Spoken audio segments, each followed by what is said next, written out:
আসসালামু আলাইকুম বন্ধুরা, আশা করছি সবাই ভালো আছেন।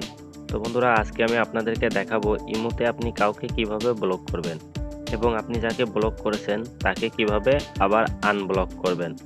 ইমোতে কাউকে ব্লক এবং আনব্লক কিভাবে করে সেই বিষয়ের উপরেই আমার আজকের ভিডিও। তো চলুন শুরু করা যাক। ইমোতে আপনি যদি কাউকে ব্লক করতে চান তাহলে আপনাকে সর্বপ্রথম ইমো অ্যাপসের মধ্যে প্রবেশ করা লাগবে। লক্ষ্য করলে দেখতে পাবেন আমি ইমো অ্যাপসের মধ্যে প্রবেশ করে আছি। তো ধরুন এখানে আশা খান নামে যে ব্যক্তি রয়েছে আমি তাকে ব্লক করব। ব্লক করার জন্য আমি তার নামের উপরে ক্লিক করে দিব। এখন আমার সামনে এরকমের ইন্টারফেস শো করেছে। এখন এখান থেকে আমি উপরে ডান সাইডে যে থ্রি ডট মেনু রয়েছে এটার উপরে ক্লিক করে দিব। এখন আমার সামনে এরকমের ইন্টারফেস শো করেছে। এখন এখান থেকে আমি আশা খান নামে যে লেখাটি দেখতে পাচ্ছেন এই লেখার উপরে ক্লিক করে দিব।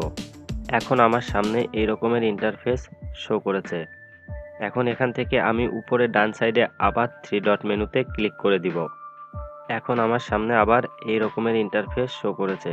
এখন এখানে নিচে যে ব্লক লেখাটি দেখতে পাচ্ছেন আমি এখান থেকে এই ব্লক অপশনটি চালু করে দিব এবং এখান থেকে ব্লক করে দিব। তো বন্ধুরা, লক্ষ্য করলে দেখতে পাবেন আশা খান নামে যে কন্ট্যাক্টটি ছিল সেটি সম্পূর্ণভাবে আমার এখান থেকে ব্লক হয়ে গেছে।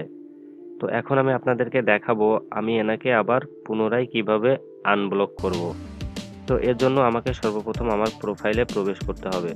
প্রোফাইলে প্রবেশ করার জন্য উপরে বাম সাইডে যে প্রোফাইল আইকনটি রয়েছে এই প্রোফাইল আইকনের উপরে ক্লিক করে দিব। এখন দেখতে পাচ্ছেন আমার সামনে আমার প্রোফাইলটি ওপেন হয়ে গেছে। তো এখন এখানে সিকিউরিটি অ্যান্ড প্রাইভেসি নামে যে অপশনটি দেখতে পাচ্ছেন এটার উপরে ক্লিক করে দিব। এখন আমার সামনে এই রকমের ইন্টারফেস শো করেছে। যদি লক্ষ্য করেন তাহলে দেখতে পাবেন এখানে ব্ল্যাকলিস্ট নামে একটি অপশন রয়েছে, এটার উপরে আমি ক্লিক করে দিব। তো বন্ধুরা, এখন দেখতে পাচ্ছেন আশা খান নামে আমি যে ব্যক্তিকে ওখান থেকে ব্লক করেছিলাম এখন এখানে তার নামটি শো করছে এবং তার ডান সাইডে আনব্লক নামে একটি লেখা এসেছে। এনাকে আনব্লক করার জন্য আমি এই আনব্লক লেখার উপরে ক্লিক করে দিব এবং এখান থেকে তাকে আনব্লক করে দিব।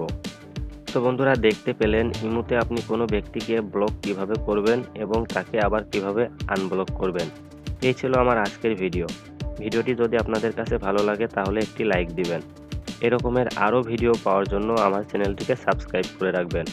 ধৈর্য ধরে এত সময় পর্যন্ত ভিডিও দেখার জন্য আপনাকে অসংখ্য ধন্যবাদ।